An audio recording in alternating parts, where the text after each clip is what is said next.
don't really want to talk about too much about myself because you can come find me after the presentation and learn more about me. I have business cards and whatnot. But if you're really active in the global QA space, you would know that one of the biggest challenges that people are trying to deal with actually and trying to make it streamlined is how do you fit quality within an agile process? It's still big, I guess, like no, I mean, the thing is that because Agile, so many teams and so many organizations are doing it in so many different ways, the challenges of trying to streamline QA into those processes can be daunting, especially when you have to overcome like big cultural changes, lots of like development changes, and even changes within ourselves. So I've done Agile pretty much all of my professional career. I've tried different methods of trying to make QA fit in an Agile process. But one thing always comes back to me that has proven to be very successful is injecting QA at the very beginning. And I know a lot of people say that, like, oh yeah, inject QA at the beginning, but they don't really tell you how to do that. They don't really say how you want to be engaged. So I'm hoping with what I'm going to present to you is something that you actually can take and go running with it. Just go and try it out tomorrow. Seriously. And see how well it works for you, because that's how, like, unless you try, you won't ever find really the way that fits for you. So I'm all about trying new things, and that's really, in my opinion, what Agile allows you to do. It allows you to, because you're doing things in small iterations, say, let's try this. Can we make it work within this iteration? No, let's try something new. So with that kind of like mentality, like go ahead, try it. Try this after the presentation. So how many people have heard of mind maps? You guys? It's not a new thing. It's more popular, I feel like, in Europe. Because a lot of people who I talk to who are from Europe, pretty much not the US, they use a lot of mind maps. And actually in school, when we're learning how to take notes, a lot of people have learned how to take notes in the outline form. There's like another way where you like slice the paper like in some section and you try to categorize things in terms of putting a header and then putting details around it. And then there's another thing called mind maps, and like in the UK and France and like Germany, a lot of schools actually teach this to younger kids about how to organize information. So the purpose of mind maps is it's a visual way for you to organize your information that actually you think about maps in your mind. Trying to create relationships between the pieces of information, if you want to think about it, to this sort of root node. So if you think about like whenever we try to look at a problem, we're like, okay, what is like the basis of it? Then where does that go? When I have this problem, like, okay, what are the most critical things that come from it, and then what stems from there? So what mind maps sort of allows you to do is it allows you to really more fluidly connect the pieces of information together. So I use mind maps a lot, more recently than in the past. I started using mind maps when actually I first got into QA. However, the organization I was a part of didn't really see the value of using mind maps, so that kind of went nowhere. I kind of forgot about it for a while. Then when I came to my company now, Lab 49, my boss, who's the practice head of QA, so she's kind of like our big boss. She is a very big advocate of mind maps, and it kind of like sparked within me, like maybe I should give this another shot. Maybe I should start using this more. And for the past 4 or 5 months, I've been really active in using mind maps to help me doing everything from gathering requirements. So when I sit down with my PO and say, hey, what are the new backlog stories that we have? We go through them and we use mind maps. We're able to actually figure out like a lot of edge cases, a lot of things that we missed out, things that are not covered in the acceptance criteria. And even going through that, actually taking mind maps a little bit further, I use mind maps to help me create what would be eventually my test plans and test strategies. And in general, I kind of just now use mind maps for everything. And what's lovely about it is because since it's visual and you can do things, so this is just one tool that you can use for mind maps. I chose this one because it's one, free. Two, it's called MindMap. It's a plugin that's available on Google. You can, like again, when you go home today, you can go ahead and download this. I kind of chose it because it had really quick shortcut keys, so I can make mind maps very easily without having to click around. And plus, since I can save it to my Google Drive, and since at my company we use Google Drives for everything, I can share it with my team instantly. As soon as I'm done, I can say, here you go, you can have it. So I pass pretty much all my mind maps to my team. I can open it for collaboration, so my teammates can actually go in, make changes as they want, and it becomes for us a source of collaboration. So kind of how you can put QA in the forefront is actually doing something, in my opinion, something as simple as this, and provides great value because at the end of it, your mind map becomes the center point for everyone to come back to. Everyone gets back on the same page, and if someone's not, you can always say, hey, is it on the mind map? Or do we need to make changes? So I just want to show you a quick example because what I want to do is I don't want to just walk the walk, I want to talk the talk. So I brought an extra computer, but I don't think we're going to need it. I wanted to do like a mock backlog grooming session. So I purposely made a terrible user story. So if you think it's terrible, it's because it was supposed to be terrible. But I wanted to sort of, like, if we had more people, what I wanted to do was actually split people and kind of give them a role and have it switch around where I say, okay, you are going to pretend to be the product owner, you're going to pretend to be the developer lead, you're going to be pretending to be the QA, and you might be like, if you're consulting, you might be a client or you might be someone else. And I wanted to, and I hope you do this if you're practicing agile methodologies, that you are, when you have these backlog grooming sessions, that you have all the stakeholders that pretty much at the end of it say, I accept this story. And if not, then that's another thing you can do after this. Suggest that to your teams. So I just wanted to quickly show like a mind map. So this is something that I have done, but I had to tweak a little bit, so you can't really tell. So I'm a consultant, I'm not really allowed to share like client material. So this is like kind of based on a mind map that I did for an upcoming feature that we're implementing where we're trying to onboard a secure single secure login functionality or single secure layer to our application that our client is providing. So mind maps usually start with a central node in terms of like, this is what my mind map is trying to demonstrate, is trying to organize information for. So for this is for us onboarding into our client's single secure login. So if I expand it, actually, so colors here really don't really mean anything. I actually, so naturally for me, I like to use colors that kind of convey subtly. But again, you can experiment with this however you want. Some people are super like critical about colors. For me, I kind of try to use colors where it kind of feels natural in terms of the green here is kind of, oh, I spelled that wrong. The green here is kind of like what we are trying to go to, so green for go. And sort of the pinkish colors here are, the reason why it's kind of pink and not red is that these are sort of like the major things that we know we need to get done.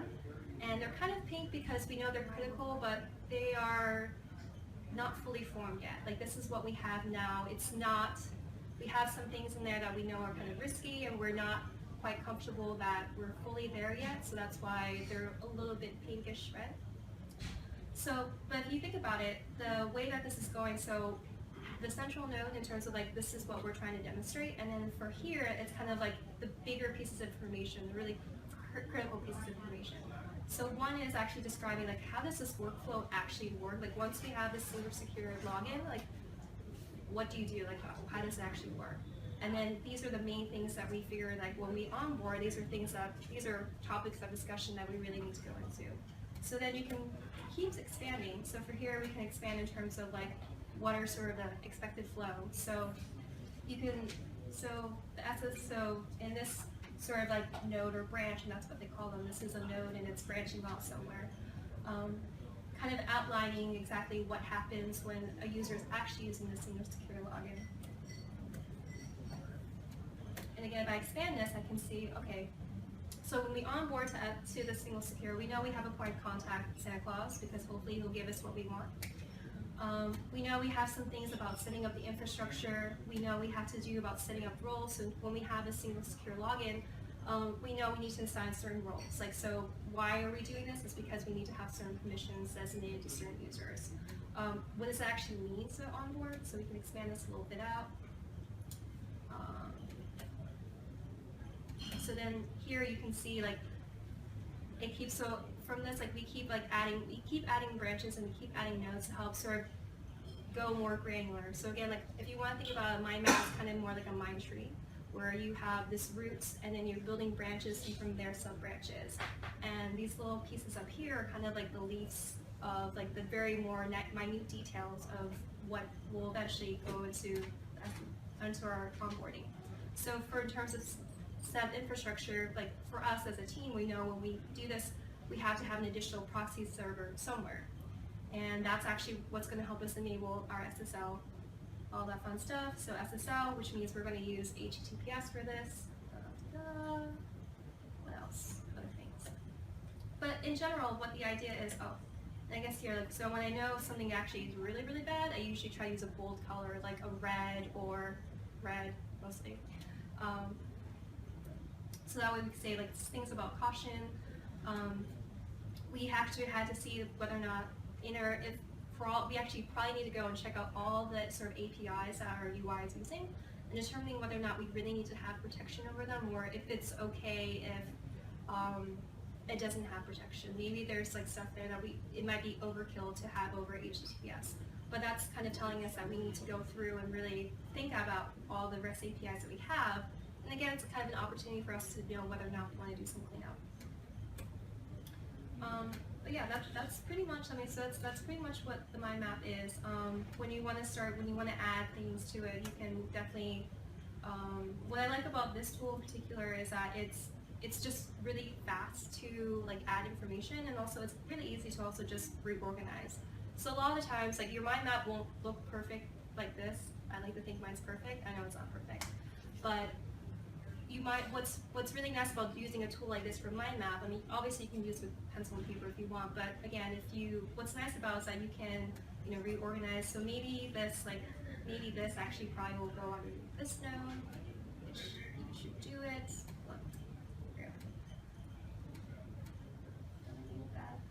Oh no, it's not doing it for me. Alright. In reality, we would have dragged it underneath it. But you can drag and drop so that way you can reorganize the layers and everything. I generally have a rule of thumb that if it goes beyond 4 or 5 layers, I probably need to reorganize, because if you think about it, our attention to detail, like we kind of lose focus after we get past a certain point. And after doing this for a while, I realized for at least my team that magic number seems to be 4 or 5. So if I have like node after node after node after node after node, I love my teammates, but sometimes they don't click all the way through. So usually that's an indication to me that I probably need to reorganize something. So with that being said, do you guys have any questions, any concerns? Yeah, sorry. When you fully expand all the nodes, are each of the visible nodes converted into a user story, or No. how do you align that? This is, that's the other thing. So this is really just some node gathering. From this, what you could probably do is that you could take this mind map and create a new mind map to help organize your user stories. I usually, like that's kind of like what I do. I usually take this, and the way that this is slightly, however, organized, I did kind of skip ahead where this is kind of an epic, and these pieces here are going to be eventually the potential user stories that we have. So with that, we kind of take that information, and then we use that to help us organize our user stories. And so since we're using Gherkin for our user stories, we'll try to use this information and create the givens, the whens, and the nets for acceptance criteria. So each one of these turns into like an end test in. It could be. It's like again, so that's I kind of want to do that for like a different talk about how people use things like Gherkin and then use converting that to an executable test case, because that in itself is a wormhole. People have a lot of different opinions about that, so it's so from testing aside, however, I would say that at least what's the information that we would have here would help us formulate our acceptance criteria and help us also figure out what would be the quality checkpoints. But that's kind of, so I guess does that kind of make sense? It kind of has a duality, but again, like so what I would do probably after this is that, because I kind of already know these would be my user stories, I would take this and actually create my test planning, test strategy out of this. So I actually would create a different mind map for that and put information for my goals, for my dependencies, for potential, where, like, what would be, if I don't have the test cases yet, what my test cases would aim to try to demonstrate based on the information we have here. So at the epic level, is that analogous to your high-level requirement, would you say? These, I mean, I would say, like, usually what I try to do here is I try to make these user stories, but again, this is right now just notes gathering. Obviously, what could happen after we have this information. So we usually, after this, we go back and we create sort of user stories, and kind of in that sort of backlog grooming session, we would, with this information, when we start writing it and breaking it down, like, ooh, maybe this is actually an epic. So then we would convert that to an epic. And then,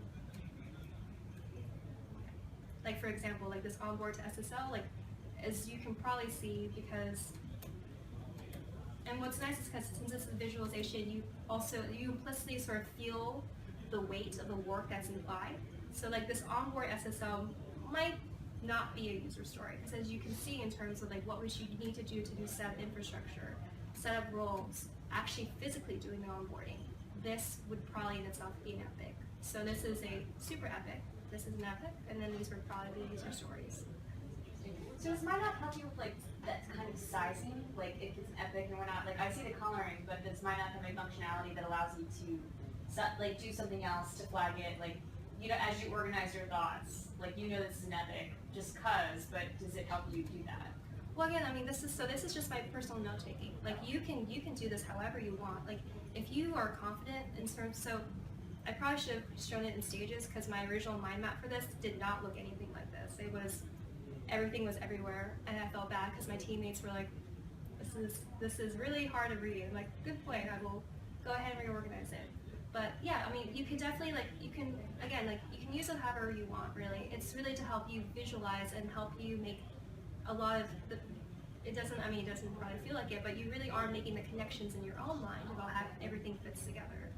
Which I feel like that's probably the biggest challenge most teams face anyways, is having a concrete and singular coherence and shared vision of what it is that we're delivering in the end.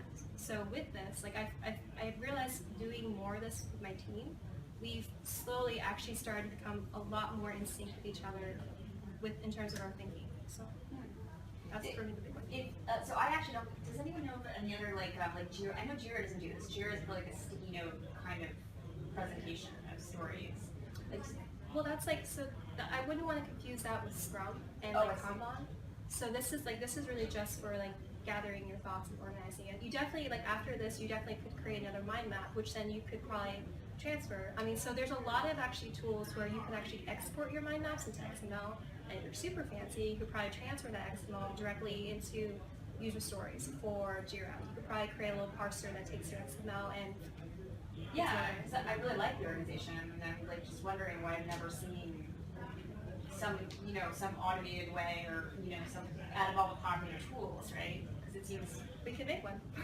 Yes. So that was my question is if that existed, like I guess I like the organization. If that existed, would you use it? Is a big question, right?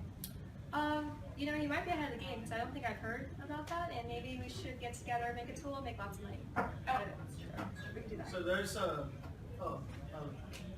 I think you've had a question for a while though. Yeah, for a long while. So I'm very new to mind mapping. I'm not an agile expert.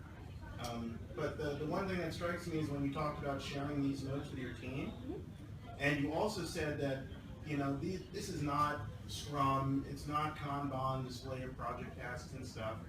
Yet people will see this on your team and they'll start planning their projects based on these notes, right? And we share it, yes. And I guess what I think about is you also talked about people being overwhelmed when they see too many layers of things. Is there some way to share this kind of data, but only share the portion that perhaps a particular team needs, or even have them have a way to step backwards from what they need to do into the larger project? I find like some people, they think better when they think about it sort of backwards. Well, then I would suggest create a different mind map for that. So the goal of my mind map for this was just really for my own internal team. And I've worked with them long enough to know when my limit is there. In terms of focusing on what you want to share, I would say that kind of defeats the purpose, however, of like what it is that what you're trying to achieve with your mind map. You don't overcomplicate this for that. Like I would say like if you really wanted, what you probably could do is that you can always make a copy of this. So like the tool that I'm using right now, you can definitely make a copy of this, do some quick editing, and just say, here, this is the only portion that you want to use. But really, like I think that if you kind of know what you're organizing it for, you kind of already know who your audience is going to be. So like I probably wouldn't share this with someone who is like actually going to be doing the onboarding, because like here, like this is really just for my team to know like what we need to do. Like for example, like we have to integrate with some third party that we really don't know who they are. I wouldn't share this mind map with them, if that makes sense. Yeah, no, that makes a lot of sense. Yeah. That. So I mean, like I would say like actually like I use, so one thing that you probably could, if you just want to sort of like get an understanding of how to visually organize information, try using mind maps for something not project related. I've done a mind map for my wedding planning. So it's kind of fun thing to do, because then you could play with colors and then you can like reorganize things. And for me, actually, a win that I think really it's kind of hard to quantify the impact that this is, because I feel like really the impact that this really shows is that your team will actually be a lot more in sync. And I guess like I have a person vendetta against people who try to put metrics on everything. Like, I want this percentage, I want this, I want that. I'm like, that if in the end your team is actually more in sync and you're actually able to work better together, to me that's bigger than any kind of quantifiable metric that you can give me. So that's what I kind of wanted to win with mind maps. So that way we weren't kind of like going over to each other's desk all the time, like, what did he say, like da. It's all sort of centralized for us in one place.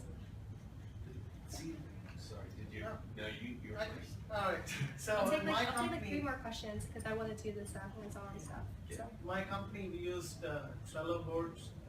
So that's Trello.com. Anybody can access that. You can set up using the What's it password. called? You can just use that. Trello, Trello. this guy? So we use that for task management, daily task management, sprint task breakdowns and stuff. Sure. And we use Jira for release management.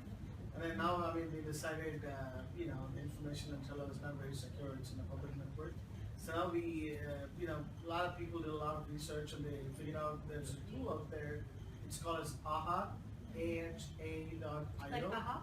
Yep. So people say that it's, Oh, that's not it. the website I believe is AHA.io. There's a YouTube video. I'm not sure if it's. Roadmap. So, this sure. is like But it's a not combination of like Jira and Trello. Yeah, like, well, Trello's got a great API. I don't know if you know that. That's actually like Trello's, big thing is they rely on the user to integrate with their API, and they either like if then IFTT, like if then else then I forget what it says. The thing that does stuff. But yeah, like I think like you're on something. Like I think. I'm looking at this and I want to do more, like, because I think it's a really good thing, and Gantt charts are great, but Gantt charts are a little too waterfall for me. right. I can put something in here too. Taigo.io. Taigo.io is also a competitor. It's Taigo.io, and that actually has an open source component. Taiga.io. Taiga. That was like Taiga.io. I believe is the name. There it is. And they've got an open source component, and they're very Trello looking as well. And we use Trello in my company too, and I think the way we deal with the privacy issue is to pay the money. I think if you pay money to Trello, it's private enough kind of thing, but we do the same thing with Trello and Jira, and we're reticent to get rid of either. but we've also been looking at, so we're kind of in a similar type of situation. But then I also found we had an employee that kind of jumped out and started doing mind mapping, and just started grabbing mind mapping tools for projects at one of our documentation people. And so I feel like we're kind of all over the place where I work, and I'm kind of looking for something to, is there a unified theory of tools that we all should use as, you know, virtual teams and such? So I'm very curious about that too. I feel like we might be in similar boats. So I know the mind mapping, but Bubble.us is similar to it, which is free I'm taking all to notes. start off. Bubble.us with no E. Like in it's your Bubble. Bubble with no E. Oh, I don't know where I went. Oh gosh, I hope my company doesn't get mad at me. And that's a free, it starts off free and then after 4 you can pay. Oh, it's very simple. Oh. So Okay. if you just wanted to try it out to see if you like mapping, So this is the other one that I've used. It's called FreeMind. And it's very, very simple. But what I do like about it, and this is actually what I used initially, what I did like about it is that it has, you can export your mind map as a static HTML, or you can export it as an XML, or I think we're working on a JSON version of it, but it's XML right now.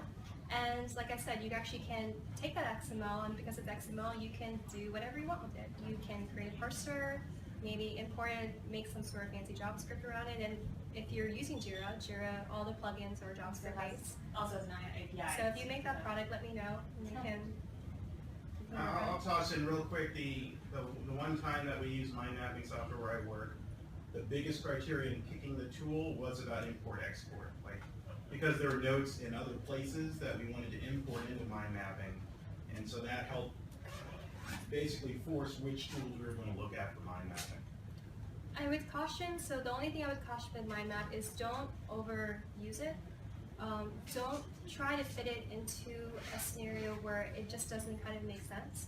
So places I've seen mind maps work is one, note taking, especially when we do like product backlog grouping sessions. For me, I use it to help plan my test plans and test strategies.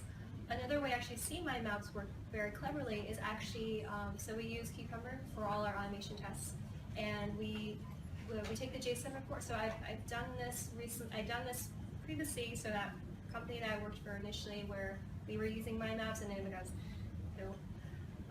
I worked on a POC where we took the Cucumber JSON reports and we converted it into actually FreeMind, and we using that we export it as a static HTML page for like a product owner to go in, and they would see so the central node would be the application, and then the main branches would be all the features that we're testing. And so if any of those features go red, you see centrally that the node is red, and then you can kind of trace through and see what actually went wrong. That's pretty cool. That's pretty cool. That's your next talk.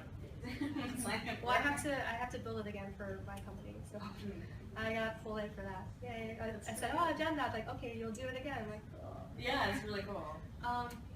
So hopefully maybe I'll do that in my free time.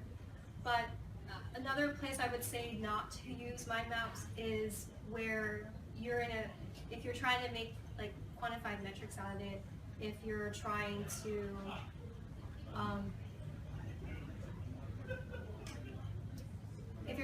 map too many, I guess if you're trying to map too many things that are not really adjacent to each other. So I kind of leave it up to you to really kind of play around and see with it. I talked for a little bit longer than I wanted to, but you know, I wanted to share this with you so that way tomorrow at work you can try this out. You guys have a meeting, take notes on mind maps, share it with people, see how they like it.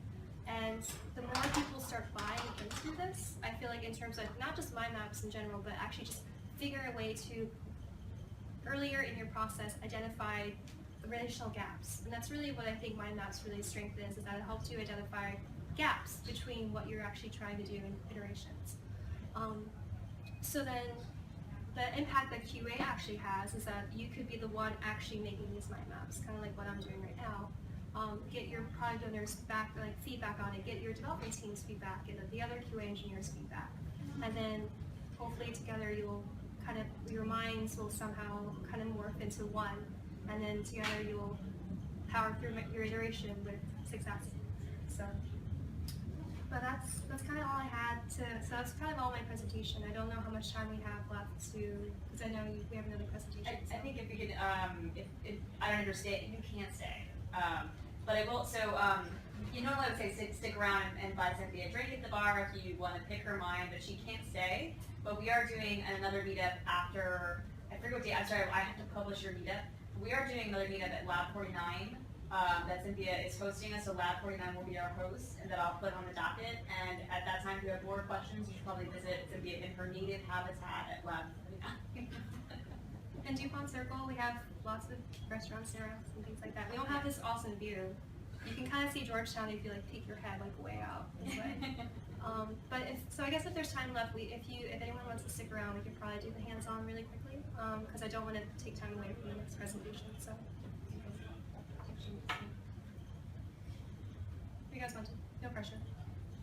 If not, what I can do is I can sort of post this terrible user story that I have, and then I'll just let you go with it. It's terrible, so you can't email me and say it's terrible. I know, I know it's terrible. But thank you guys.